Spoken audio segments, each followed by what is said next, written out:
That's there we go. We're joined now. Moving on by our. Are we? Are we really? Are we joined by our guest? We now? are. This is excellent from the great north west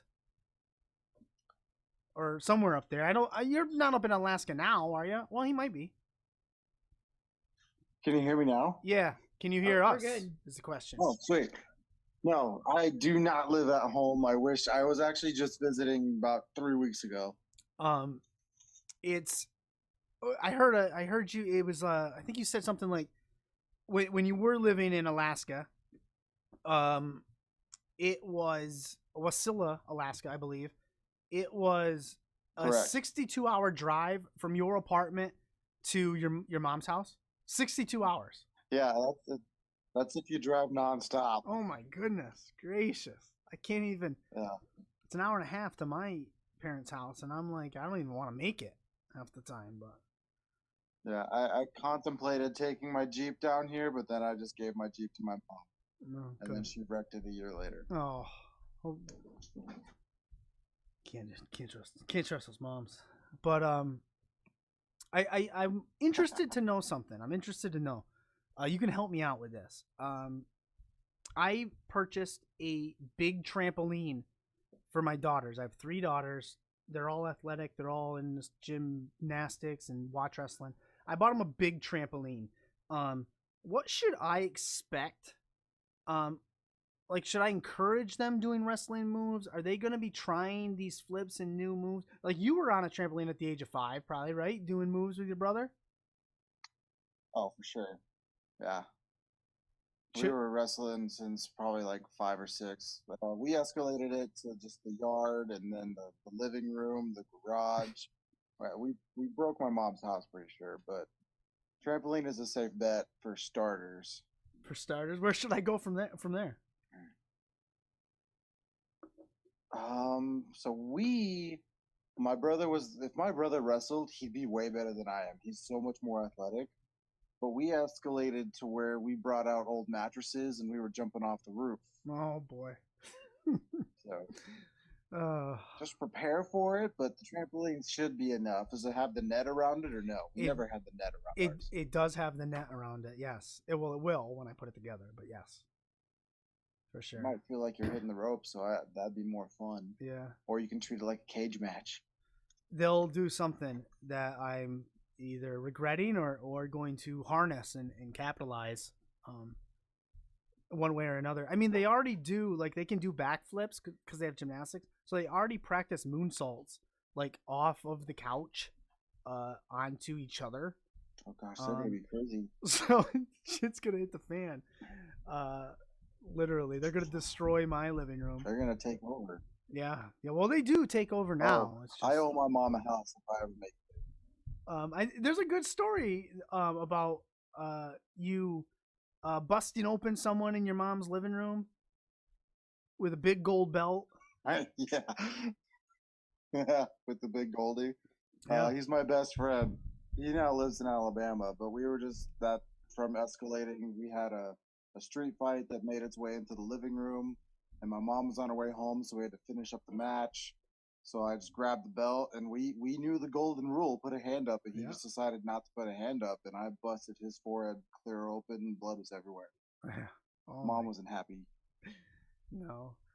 We used to have those type of matches in my house. I have 3 brothers. 2 of them are younger, so it was mostly the younger ones that would do the wrestling together. Because my older brother was like 8 years older, and I remember we used to use everything. Like, we would go in and get the cookie sheets and, all sorts of equipment and utensils. And I think me and my brother were using Legos before they became a thing, because we had huge tubs of Legos, and it wasn't fun. No, we regretted that. God bless the parents. I'm gonna have to deal with it. Hopefully I can you know what I mean? So up in Alaska, way northwest, how is there a lot of wrestling to be found up there? Like, I wouldn't even. Well, we'll get to that because Go ahead. So, Oh, oh sure. yeah. No, go ahead. WWE ran there like once every 5 years. Okay. We have this like semi-pro hockey team, so we had a decent stadium. But independent wrestling wise, Yeah. right before I decided I was going to be a wrestler, there was one company that ran like once every 6 months, and it was the same show every time. Same people. So there wasn't a whole lot, but since I've trained, and then I don't know if you guys have heard of Wrestle Pro down in Jersey. Yep. For some reason, Kevin Matthews, KM, he just loves Alaska, and he decided to run shows, and we've partnered. I've been lucky enough to partner with them, and now there's a whole new school of wrestling that has like 15 kids in it right now, and they're still just the one promotion, but they have enough kids to like run multiple like angles and stories. And then the Jersey guys, so we're heading there in April for 5 shows, and it's gonna be insane. Yeah. When did you decide you wanted to do this, be a wrestler? So, like, so I started Black and Brave January 2017. So it was probably like a year before that. I was like, I'm gonna freaking just decide and do it while I can. So I worked the job I had. I worked it for a year, saved up a bunch of money, so I could just like go straight to training, not have to like work. And then we ended up the house I stayed in had 19 people in it during training. Oh So my goodness. it was like a reality TV show frat house, and it was just god awful. Other people training with you? We just kept. Oh yeah, there was a couple past graduates, and then almost my entire class with me was staying at that house. Oh my goodness. It was a mess.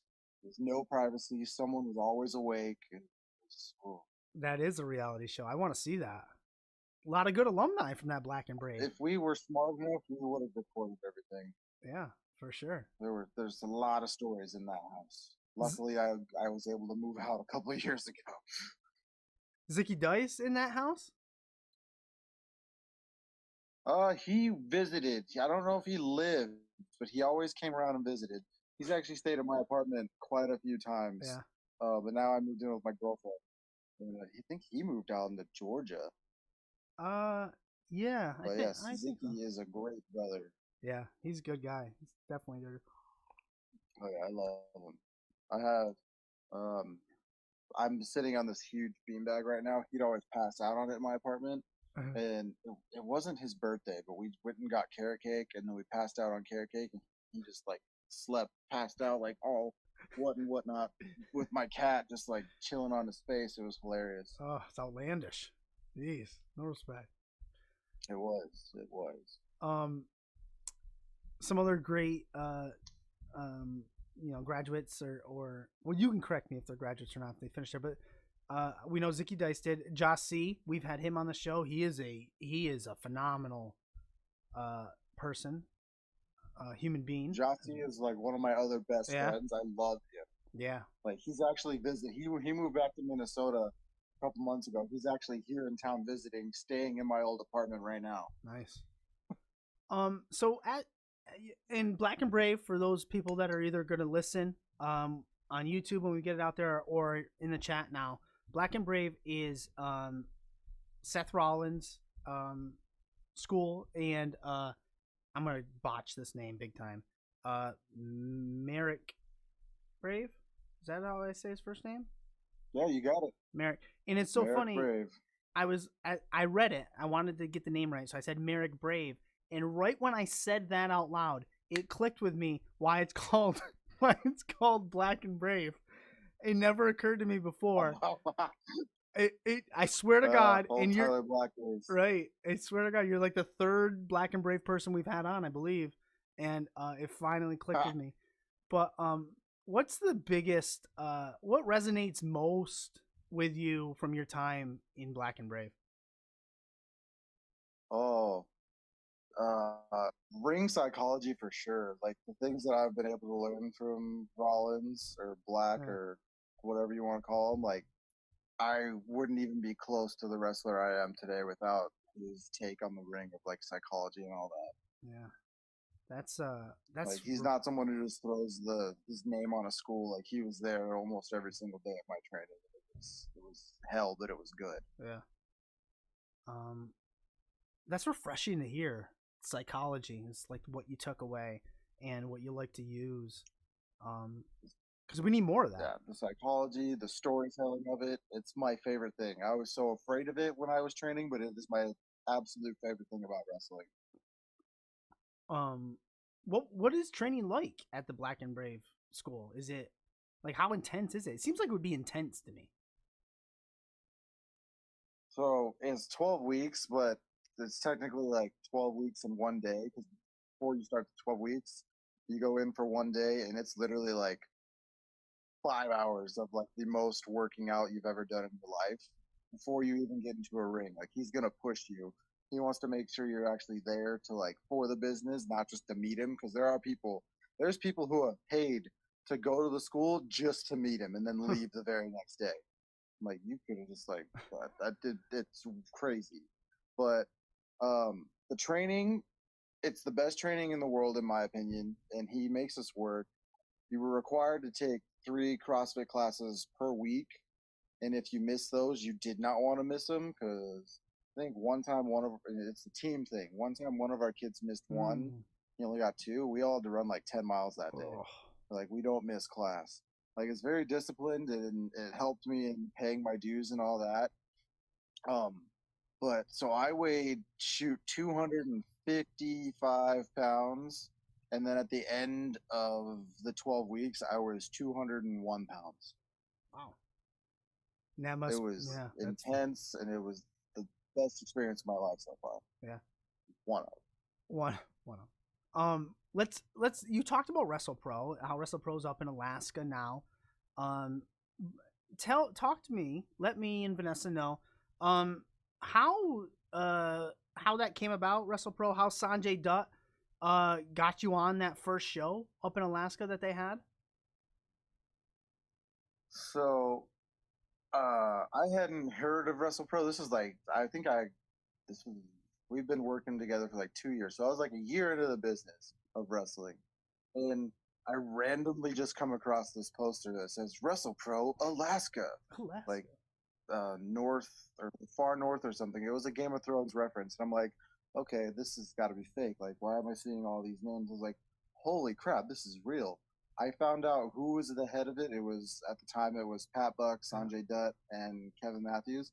I annoyed the heck out of it. I blew up their phones like 5 times a day for weeks until they listened to me. I was like, I'm a local kid. I trained outside of the States. I need to be on this show. I will do whatever I can. I'll get you all the sponsorship you need. I'll do whatever.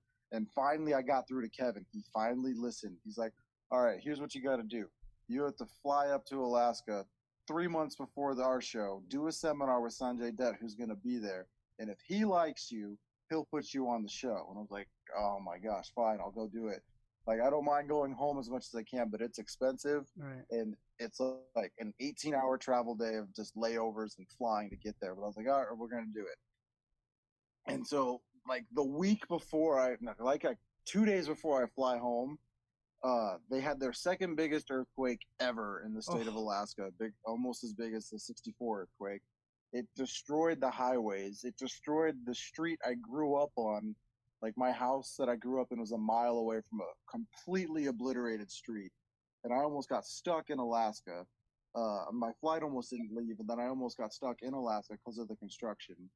But we go through, we have the show, the seminar and a show. It was at the Harley Davidson. That place has crazily become home, and I drive by it every single day when I'm at home.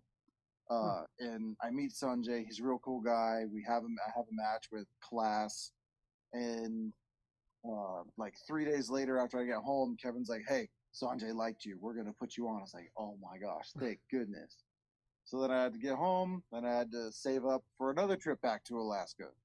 'Cause I don't think I got like it was only up until this past year where I was getting a little help with my travel from Wrestle Pro. Right. I've been like flying myself every single place. It's like, dude, I'll do whatever you guys want.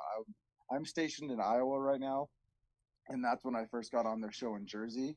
I was like, dude, I'll fly to you whenever you want. I'll fly every single weekend. He's like, all right, cool. We'll see what happens. And then it just snowballed and trickled from there. Like we just have this great connection to where I'm always going to be there for them.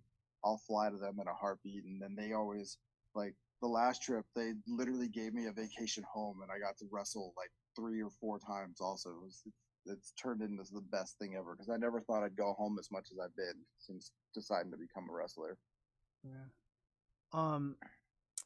So yeah, I've heard a lot of great things about Wrestle Pro and Pat Buck. And do we have Pat Buck to blame for that black mass to the head on Raw? Do we blame him for that? He's gotten a million thank yous from me. I don't know if you know how extra work worked back before COVID took over. Not but too much. We were in town, and Pat got hired on as a producer recently. And so we go through all the physical check-ins. We're just sitting by the ring, and I saw Pat. We were there for TLC weekend there too. So I saw Pat. I was like, "Hey Pat, how's it going? Just letting you know I'm here. Hope you're doing well. Let me know if you need anything." He's all right, cool, sounds good. I didn't get used all weekend. There was a SmackDown, a TLC, and then a Raw. And the Raw was a double taping because of the Christmas break. Okay. And so we get to the last day, and I haven't done any like security work. I've just gotten to sit back and like hang out with my bros and eat a bunch of catering. And then the last day, I'm like, oh, I'm not gonna get nothing. They're just not using me. It's whatever. Like I've met some people. I've just been talking.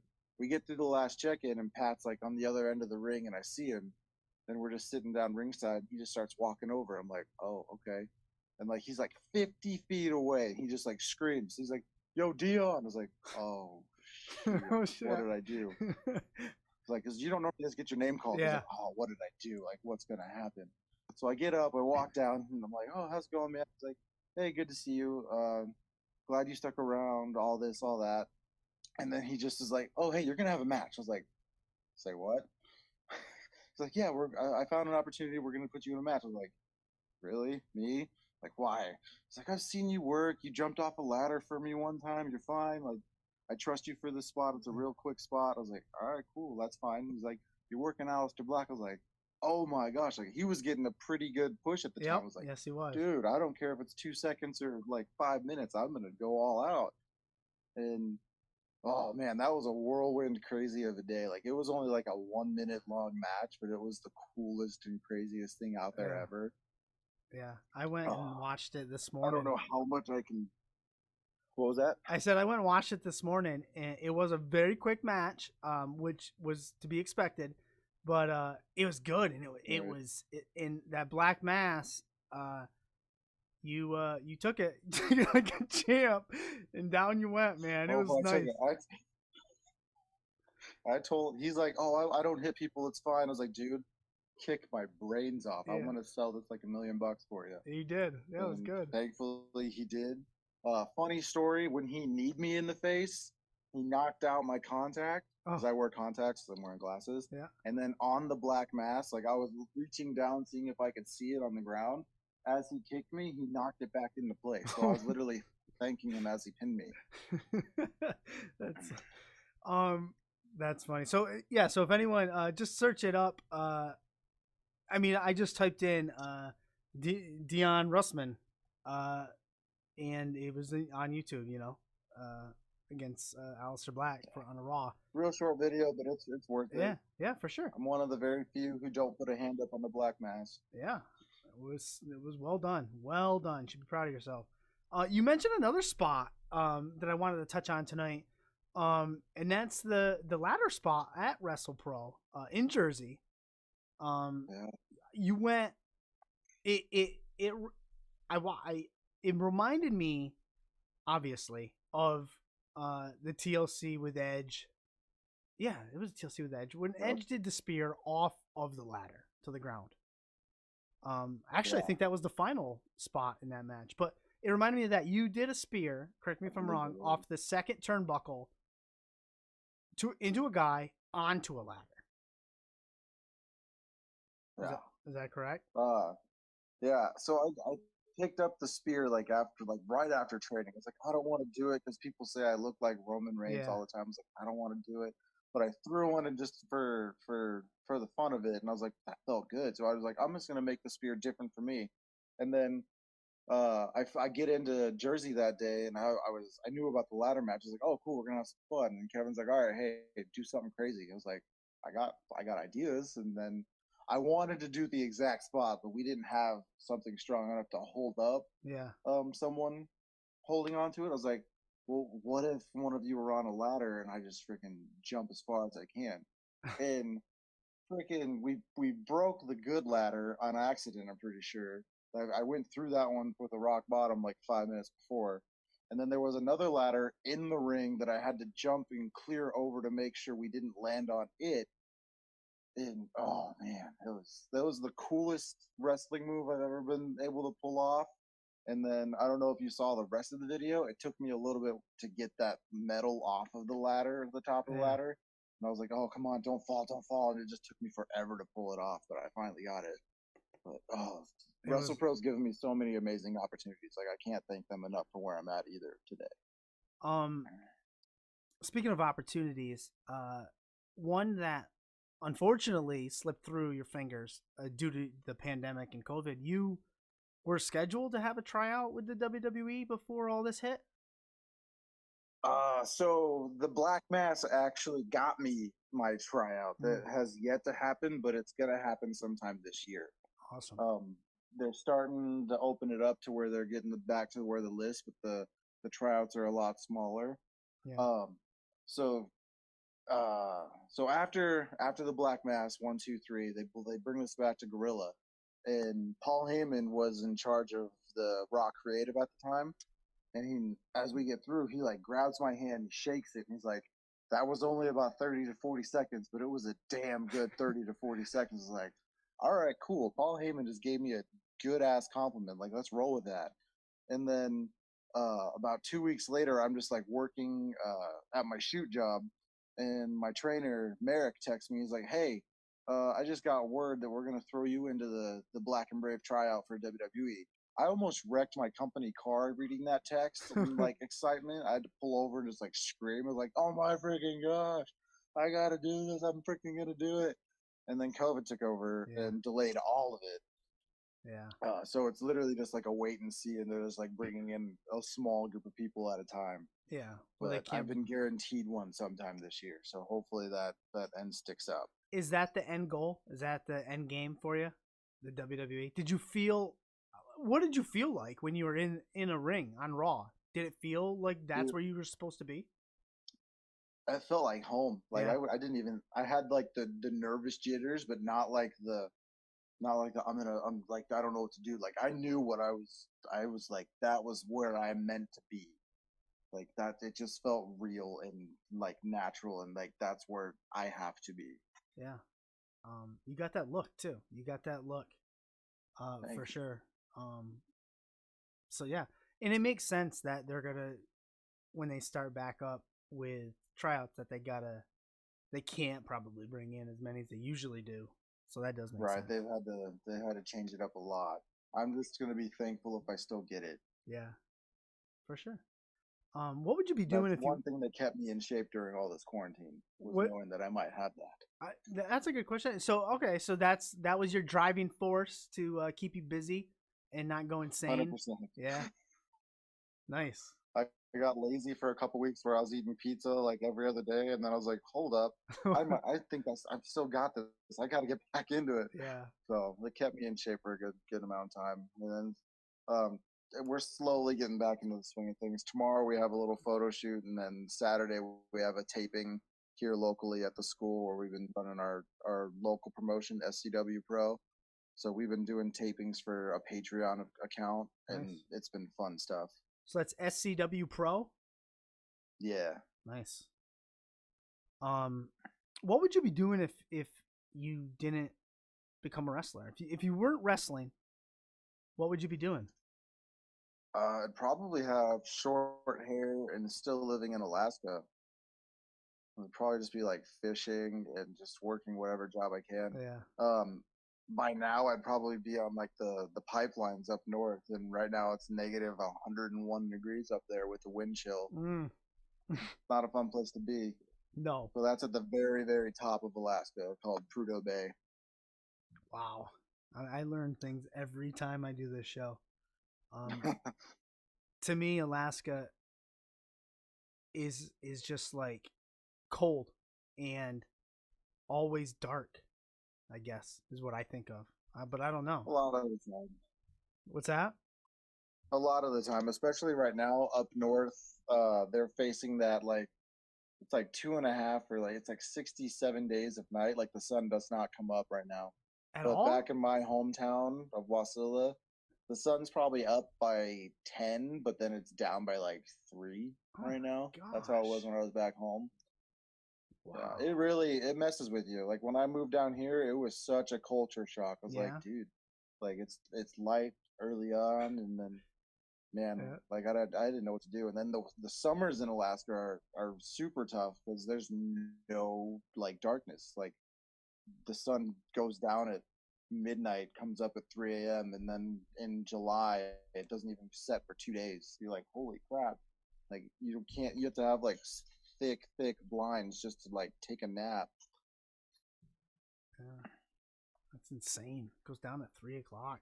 Man, I go through seasonal depression in December. I'd struggle up there.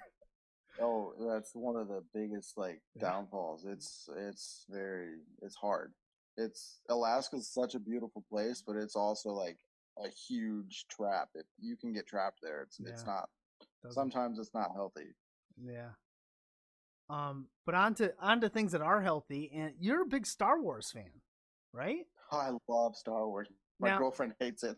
Okay, so that was my question, because I heard you on another podcast, and I think you had said you had gotten you're trying to get your girlfriend into Star Wars, and I think you had said you got her to watch like maybe the first two movies.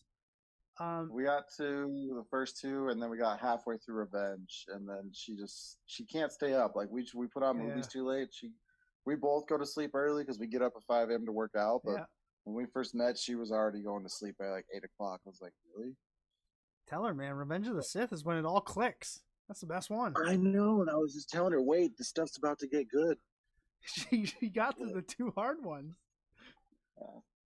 My sister actually got me this cool. It's a iceberg, but it's a stormtrooper's head. Oh, look at that! I was like, that's just the most fitting thing ever for me. Yeah, that was a Christmas present. Did you like the newest Star Wars? The three sequels, I guess. Oh, the new ones, the Force Awakens. Yeah. I liked 7 was like episode 4 on steroids. Yeah. I was not a fan of 8, and then I liked 9 for how they like had to force, and that was like the get your shit in movie. Like they just had to throw in so much stuff to cover for 8. Yeah. That's just my views on it, but I go into things not expecting. I was like, I know I'm about to watch Star Wars, so I'm just gonna know I'm gonna try to enjoy it. But I just couldn't do it with episode 8. But episode 9 I could, episode 7 I could. But now it was tough. Now, how far Thankfully, down? The Mandalorian saved us. Exactly right. How awesome was that season 2 finale? Oh, we should. I mean, well, if you haven't watched it by now, screw you guys. How awesome was that one? Dude. Yeah. It was the way they pulled it in together. I was like, holy shit! They told that so well. And then apparently all Skywalkers just mob hallways, so that's great. Exactly. That was a good shot. Do you think because it had that little end scene there with Boba Fett basically replacing well, not Jabba the Hutt, but what's his face? I can't recall his name now. Do you feel that's going to be its own show, or that's going to be the next season? I hope it's its own show, but then I also wonder what they're going to do with the Mandalorian now that he's like doesn't have Grogu by his side. Yeah. I've heard both stories. I've heard it's gonna be its own show, and then I've also heard it's gonna be season 3. So who knows? Disney Plus can do whatever they want, as far as I'm concerned. They've got endless options right now. Endless. I'm on a big. I was just talking to Vanessa before this. I'm on a big Marvel kick right now. So I'm into that. But I want to go back to not wrestling, because I talk about wrestling too much. I want to go back to Rise of Skywalker. They did get all their shit in, definitely, for wrestling terms. They had to change some angles that were set in The Last Jedi. But I'm glad we're on the same page on The Last Jedi. Yeah, and here's the thing. I've fallen down the rabbit hole so much of Star Wars that so tell me what you think. Maybe you don't know about this. There's rumors out there that there is a J.J. Abrams cut of Rise of Skywalker that is a little different, a little more. It's longer. It's what JJ wanted to come out, but then it got snipped and cut and whatnot. Do you know about that? Have you heard about that, first of all? I think I heard a little bit about it, but Yeah. I would be open to watching it just because it's more Star Wars. Yeah, me too. But you fall, like I fall down that hole, and I'm like, yeah, I definitely want to see it. I got to see what JJ really wanted, and then I'm like, Right. yeah, they probably knew all along, and this is probably going to be a Disney Plus gimmick. And I'm just like, okay, but yeah, it's good. Disney knows how to tell stories and make money off of them. Yes, they do, for sure. Right before this whole pandemic hit, I took my family to Disney, and we went to. Did you go to Galaxy's Edge? We did, and I'll tell you right now, things open. I mean, I guess it is opened up there if that's Right. what you want to do, but and actually it's probably smart because the lines were pretty long. But man, and my daughters have seen the movies too. The young I have 11, 8, and 4, so 4 not so much, but the other 2 yes. Oh, nice. So they knew, like they were into it. We saw the Millennium Falcon. They were in heaven. And it's like you're there. It's like you're there. Oh, I need to go. My You sister's planning a trip later this year, so hopefully I can be able to meet up with her. Yeah. Oh. Yeah, my wife sent me a message. Sent me a message. Well, I don't know where she was because we do live in the same house. I don't know where she was, but she texted me and said, she must have been out or something. She texted me and said, "There's $300 plane tickets, to and from Disney, I guess. Because that's cheap because obviously we're in a pandemic. Dude, traveling is so much cheaper right now." And I'm like, no, I'm not going. And it has more to do with the fact that I don't like to fly than anything else. Oh. It took a lot to get me on the plane the first time. So. Oh, dude, I love flying. I was like, a lot of my family's worked for like Alaska Airlines. Yeah. But I was like thrown to the wolves when it comes to flying. Like I flew by myself when I was like 10 years old. Oh my goodness. And I had a layover in Seattle too. That's probably the way to do it. I'm so used to flying. Yeah, it's probably the way to do it. I didn't fly till I was a senior in high school, which I don't know how I got on the plane. But my girlfriend's got you beat. Her first flight was Independence Day 2020. Yeah. We went and saw my dad in Washington. That was her first ever flight, and she was 23. Wow. Yeah. So. And it was not fun. She is not a flyer. Yeah, me either. I have to. I take a Xanax. I have some daddy sodas. And I pick one movie that, because I haven't flown far, so all my flights have been like 3 hours at the most. Yeah. I pick one movie that will last that entire trip. So if I can get, for my honeymoon, it was The Dark Knight. Ooh, that's a good one. It might have been The Dark Knight the next time for our anniversary, and then for this Disney trip, it was Joker. So I watch a movie the whole time, and hopefully either get engrossed in the movie that I don't realize what I'm doing, or I fall asleep.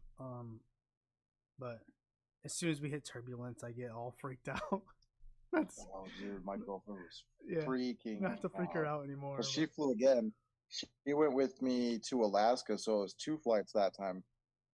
When she saw me wrestle McIntosh for the interim pro or Wrestle Pro interim gold title. Yeah. Oh man, flying then was not fun. That's where I mainly tried to get her to watch Star Wars. It's like, hey, the movies are really long. You just watch 1.5 and we're already done flying. Yeah.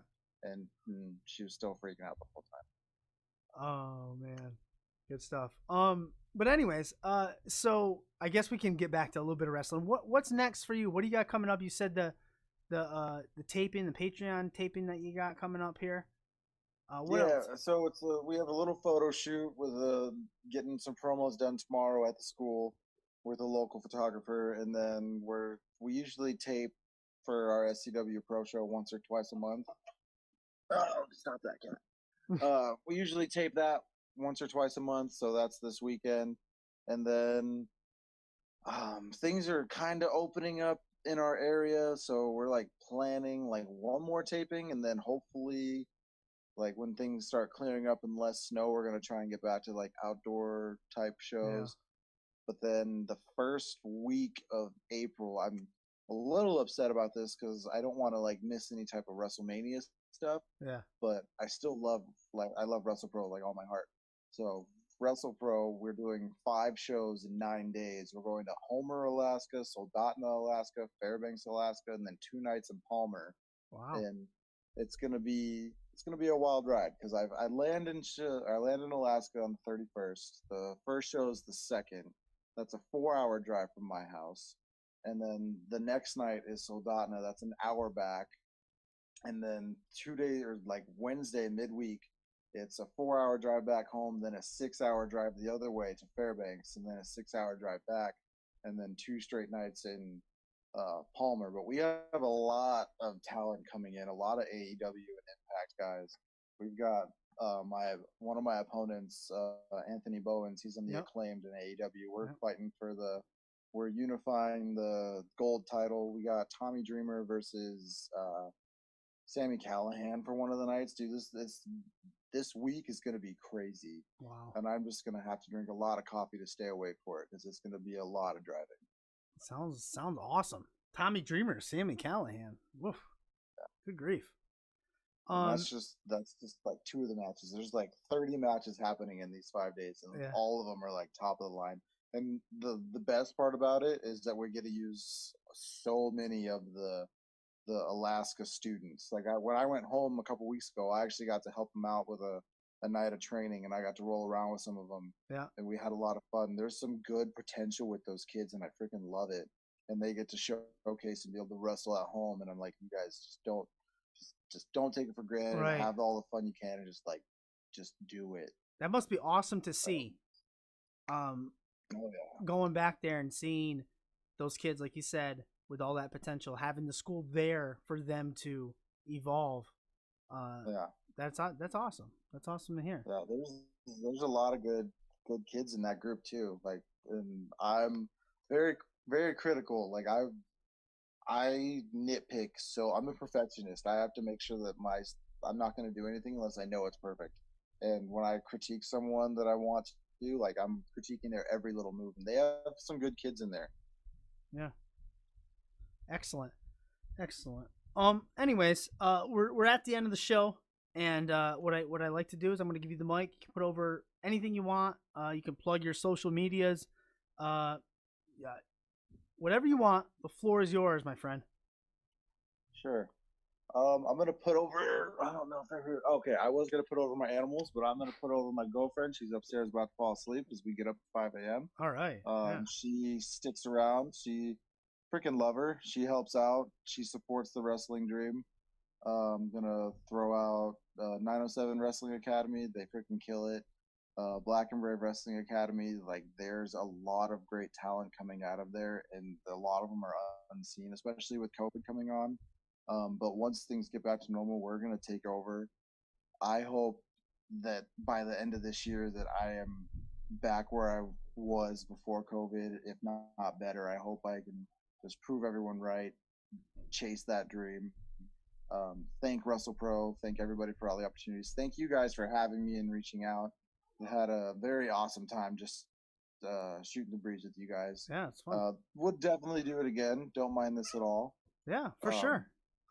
As we're being hopefully I can come out to Canada one day. We're being invaded right now by 2/3 of.